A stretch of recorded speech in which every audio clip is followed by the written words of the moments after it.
ಬೆಳಗಾವಿಯ ಸುವರ್ಣಸೌಧದಲ್ಲಿ ಚಳಿಗಾಲದ ಅಧಿವೇಶನ ಮೊದಲ ವಾರದ ಚಳಿಗಾಲದ ಅಧಿವೇಶನ ಈಗಾಗಲೇ ಮುಕ್ತಾಯವಾಗಿದೆ. ಬೆಳಗಾವಿಯ ಸುವರ್ಣಸೌಧದಲ್ಲಿ ಚಳಿಗಾಲದ ಅಧಿವೇಶನವಾಗಿದೆ.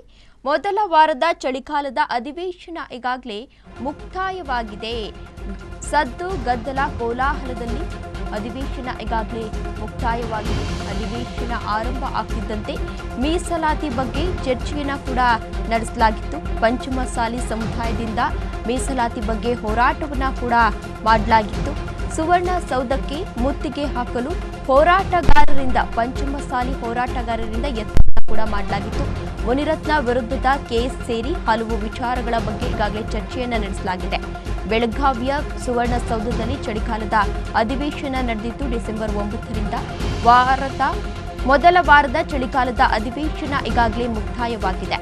ಸದ್ದು ಗದ್ದಲ ಕೋಲಾಹಲ ಎಲ್ಲವನ್ನ ಮೀರಿ ಇದೀಗ ಮೊದಲ ವಾರದ ಅಧಿವೇಶನ ಈಗಾಗಲೇ ಮುಕ್ತಾಯವಾಗಿದೆ. ಅಧಿವೇಶನ ಆರಂಭ ಆಗ್ತಿದ್ದಂತೆ ಮೀಸಲಾತಿ ಬಗ್ಗೆ ಚರ್ಚೆಯನ್ನು ಕೂಡ ನಡೆಸಲಾಗಿತ್ತು. ಪಂಚಮಸಾಲಿ ಸಮುದಾಯದಿಂದ ಮೀಸಲಾತಿ ಹೋರಾಟವನ್ನು ಕೂಡ ಮಾಡಲಾಗಿತ್ತು. ಸುವರ್ಣಸೌಧಕ್ಕೆ ಮುತ್ತಿಗೆ ಹಾಕಲು ಹೋರಾಟಗಾರರಿಂದ ಯತ್ನವನ್ನು ಕೂಡ ಮಾಡಲಾಗಿತ್ತು. ಮುನಿರತ್ನ ವಿರುದ್ಧದ ಕೇಸ್ ಸೇರಿ ಹಲವು ವಿಚಾರಗಳ ಬಗ್ಗೆ ಚರ್ಚೆಯನ್ನು ಕೂಡ ನಡೆಸಲಾಗಿತ್ತು. ಬೆಳಗಾವಿಯ ಸುವರ್ಣಸೌಧದಲ್ಲಿ ಡಿಸೆಂಬರ್ 9ರಿಂದ 20ರವರೆಗೆ ಚಳಿಗಾಲದ ಅಧಿವೇಶನ ಆರಂಭವಾಗಿತ್ತು. ಈಗಾಗಲೇ ಮೊದಲ ವಾರದ ಅಧಿವೇಶನ ಮುಕ್ತಾಯವಾಗಿದೆ. ಮೊದಲ ವಾರ ಉತ್ತರ ಕನ್ನಡ ಸಮಸ್ಯೆಗಳ ಬಗ್ಗೆ ಚರ್ಚೆ ನಡೆದಿಲ್ಲ. ಅಧಿವೇಶನಕ್ಕಾಗಿ 20 ಕೋಟಿ ರೂಪಾಯಿ ವೆಚ್ಚ ಮಾಡಿದೆ ಸರ್ಕಾರ ಎನ್ನುವ ಮಾಹಿತಿ ಸಿಗ್ತಾ ಇದೆ.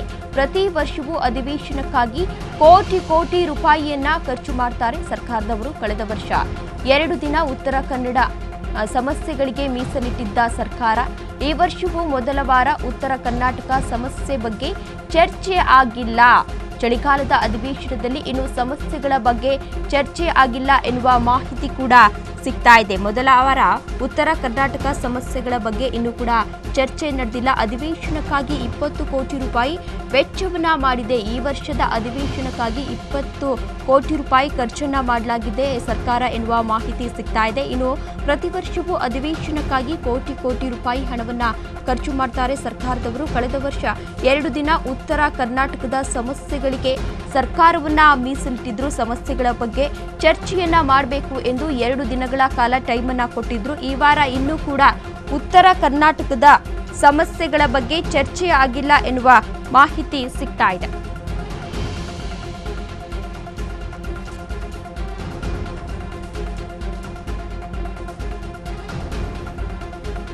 ವಿಧಾನ ಪರಿಷತ್ಗೆ ಸೀಮಿತವಾದ ಉತ್ತರ ಕರ್ನಾಟಕದ ಸಮಸ್ಯೆಗಳು. ವಿಧಾನ ಪರಿಷತ್ನಲ್ಲಿ ಉತ್ತರ ಕರ್ನಾಟಕ ಸಮಸ್ಯೆಗಳ ಕುರಿತು ಚರ್ಚೆ ಕೂಡ ನಡೀತಾ ಇದೆ. ನೀರಾವರಿ ಯೋಜನೆಗಳು, ಉತ್ತರ ಕರ್ನಾಟಕ ಜಿಲ್ಲಾ ಆಸ್ಪತ್ರೆಗಳಿಂದ ಸಮಸ್ಯೆಗಳ ಬಗ್ಗೆ ಚರ್ಚೆಯನ್ನ ಇವತ್ತು ನಡೆಸಲಾಗುತ್ತೆ. ಮಕ್ಕಳ ಅಪೌಷ್ಟಿಕತೆ, ಅಭಿವೃದ್ಧಿಯಾಗದ ಪ್ರವಾಸೋದ್ಯಮ, ಉತ್ತರ ಕರ್ನಾಟಕ ಕಡೆ ಮುಖ ಮಾಡದ ಐಟಿ-ಬಿಟಿ ಕಂಪನಿಗಳ ಬಗ್ಗೆ ಚರ್ಚೆಯನ್ನ ಇವತ್ತು ನಡೆಸಲಾಗುತ್ತೆ. ಕುಡಿಯುವ ನೀರಿನ ಸಮಸ್ಯೆ ಸೇರಿ ಅನೇಕ ಸಮಸ್ಯೆಗಳ ಬಗ್ಗೆ ಚರ್ಚೆ ನಡೆಸುವ ಸಾಧ್ಯತೆ ಇದೆ ಎನ್ನಲಾಗ್ತಾ ಇದೆ. ಸೋಮವಾರದಿಂದ 2ನೇ ವಾರದ ಅಧಿವೇಶನ ಕೂಡ ಪ್ರಾರಂಭವಾಗ್ತಾ ಇದೆ. ಅಂದ್ರೆ ನಾಳೆಯಿಂದ 2ನೇ ದಿನದ ಅಧಿವೇಶನ ಪ್ರಾರಂಭವಾಗ್ತಾ ಇದೆ. ವಿಧಾನಸಭೆಯಲ್ಲಿ ಚರ್ಚೆಯಾಗುತ್ತಾ ಉತ್ತರ ಕರ್ನಾಟಕದ ಸಮಸ್ಯೆಗಳು ಎನ್ನುವ ಪ್ರಶ್ನೆ ಇದೀಗ ಎದುರಾಗ್ತಾ ಇದೆ. ಸದ್ದು ಗದ್ದಲ ಕೋಲಾಹಲದಲ್ಲಿ ಈಗಾಗಲೇ ಮೊದಲ ವಾರದ ಅಧಿವೇಶನ ಮುಕ್ತಾಯವಾಗಿದೆ. ಸುಮಾರು 20 ಕೋಟಿ ರೂಪಾಯಿ ಖರ್ಚು ಮಾಡಿ ಅಧಿವೇಶನವನ್ನು ಈಗಾಗಲೇ ಸರ್ಕಾರದವರು ನಡೆಸ್ತಾ ಇದ್ದಾರೆ. ಪ್ರತಿ ವರ್ಷ ಕೋಟಿ ಖರ್ಚು ಮಾಡಿ ಬೆಳಗಾವಿಯಲ್ಲಿ ಅಧಿವೇಶನವನ್ನು ನಡೆಸ್ತಾ ಇತ್ತು ಸರ್ಕಾರ. ಈ ವರ್ಷವೂ ಕೂಡ 20 ಕೋಟಿ ರೂಪಾಯಿಯನ್ನ ಖರ್ಚು ಮಾಡಿ ಸರ್ಕಾರ ಅಧಿವೇಶನವನ್ನು ಈಗಾಗಲೇ ನಡೆಸಿದ್ದು 1 ವಾರ ಕೂಡ ಕಂಪ್ಲೀಟ್ ಆಗಿದೆ. ಕಳೆದ ವರ್ಷ 2 ದಿನ ಉತ್ತರ ಕರ್ನಾಟಕದ ಸಮಸ್ಯೆಗಳಿಗೆ ಮೀಸಲಿಟ್ಟಿತ್ತು ಸರ್ಕಾರ. ಈ ವರ್ಷದ ಮೊದಲ ವಾರದ ಅಧಿವೇಶನ ವಿಧಾನಸಭೆಯಲ್ಲಿ ಇನ್ನೂ ಕೂಡ ಆಗಿಲ್ಲ ಎನ್ನುವ ಬಗ್ಗೆ ಚರ್ಚೆ ಕೂಡ ನಡೀತಾ ಇದೆ.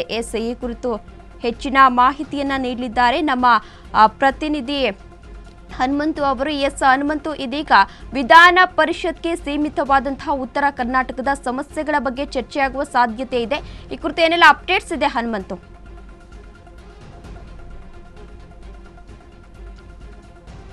ಬೆಳಗಾವಿಯಲ್ಲಿ ನಡೆಸುವಂತಹ ಪ್ರಮುಖ ಉದ್ದೇಶವೇ ಉತ್ತರ ಕರ್ನಾಟಕದ ಭಾಗದ ಸಮಸ್ಯೆಗಳೇನಿದಾವೆ ಆ ಎಲ್ಲಾ ಸಮಸ್ಯೆಗಳನ್ನ ಚರ್ಚಿಸಿ ಜನಪ್ರತಿನಿಧಿಗಳು ಎಲ್ಲ ತಮ್ಮ ಕ್ಷೇತ್ರಗಳಲ್ಲಿರುವಂತಹ ಸಮಸ್ಯೆಗಳನ್ನ ಪ್ರಸ್ತಾಪ ಮಾಡಿ ಪ್ರಶ್ನೆಗಳನ್ನ ಕೇಳಿ ಉತ್ತರಗಳನ್ನ ಪಡೆದುಕೊಂಡು ಆ ಮೂಲಕ ಉತ್ತರ ಕರ್ನಾಟಕದ ಅಭಿವೃದ್ಧಿ ಮಾಡಬೇಕು ಅನ್ನುವಂತ ಉದ್ದೇಶ ಇಟ್ಕೊಂಡು ಚಳಿಗಾಲದ ಅಧಿವೇಶನ ಅಲ್ಲಿ ಬೆಳಗಾವಿಯಲ್ಲಿ ನಡೆಸಲಾಗತ್ತೆ. ಆದ್ರೆ ಪ್ರತಿ ವರ್ಷವೂ ಕೂಡ ಉತ್ತರ ಕರ್ನಾಟಕದ ಅಭಿವೃದ್ಧಿಗಾಗಿ ಅಲ್ಲಿ ಅಧಿವೇಶನ ನಡೆಸುವಂತ ಸಂದರ್ಭದಲ್ಲಿ ಸರ್ಕಾರ ಕೋಟಿ ರೂಪಾಯಿಗಳನ್ನ ಖರ್ಚು ಮಾಡುತ್ತೆ. ಪ್ರತಿ ವರ್ಷನೂ ಕೂಡ ಅಂದ್ರೆ ಯಾವಾಗಿಂದ ಶುರುವಾಯ್ತು ಅಲ್ಲಿಂದ ಹಿಡಿದು ಇಲ್ಲಿಯವರೆಗೂ ಕೂಡ ನೋಡೋದಾದ್ರೆ ಖರ್ಚಿನ ಪ್ರಮಾಣವು ಹೆಚ್ಚಾಗ್ತಾನೆ ಬರ್ತಾ ಇದೆ. ಆದ್ರೆ ಉತ್ತರ ಕರ್ನಾಟಕಗಳ ಬಗ್ಗೆ ಚರ್ಚೆ ಎಷ್ಟರ ಮಟ್ಟಿಗೆ ಆಗುತ್ತೆ ಅನ್ನುವಂಥದ್ದು ಪ್ರಶ್ನೆ ಬಂದಂತ ಸಂದರ್ಭದಲ್ಲಿ ಅದು ಎಲ್ಲೋ ಒಂದ್ ಕಡೆಗೆ ಬೆರಳಿಕೆಯಷ್ಟು ಮಾತ್ರ ಚರ್ಚೆ ಆಗುವಂತದ್ದು ಗಮನಕ್ಕೆ ಬರುವಂತದ್ದು. ಅದರಲ್ಲೂ ಕೂಡ ಪ್ರಮುಖವಾಗಿ ಕಳೆದ ಬಾರಿ 2 ದಿನಗಳನ್ನು ಮಾತ್ರ ಸರ್ಕಾರ ಮೀಸಲಿಟ್ಟಿತ್ತು ಉತ್ತರ ಕರ್ನಾಟಕದ ಭಾಗದಲ್ಲಿ ಸಮಸ್ಯೆಗಳ ಬಗ್ಗೆ ಚರ್ಚೆಗೆ.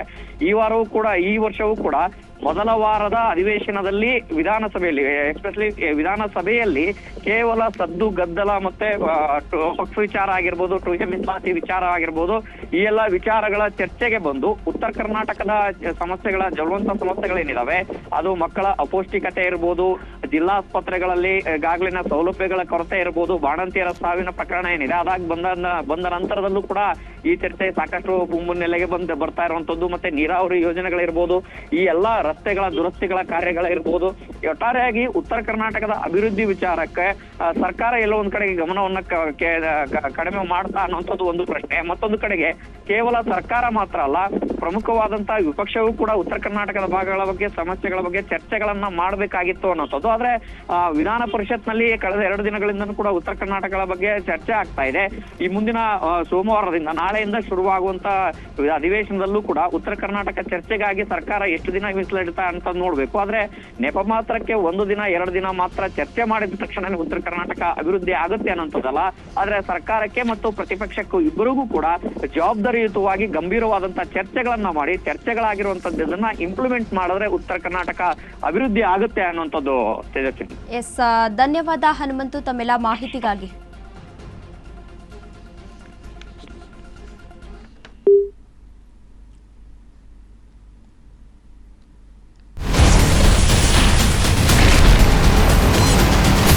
Ashwavega English News.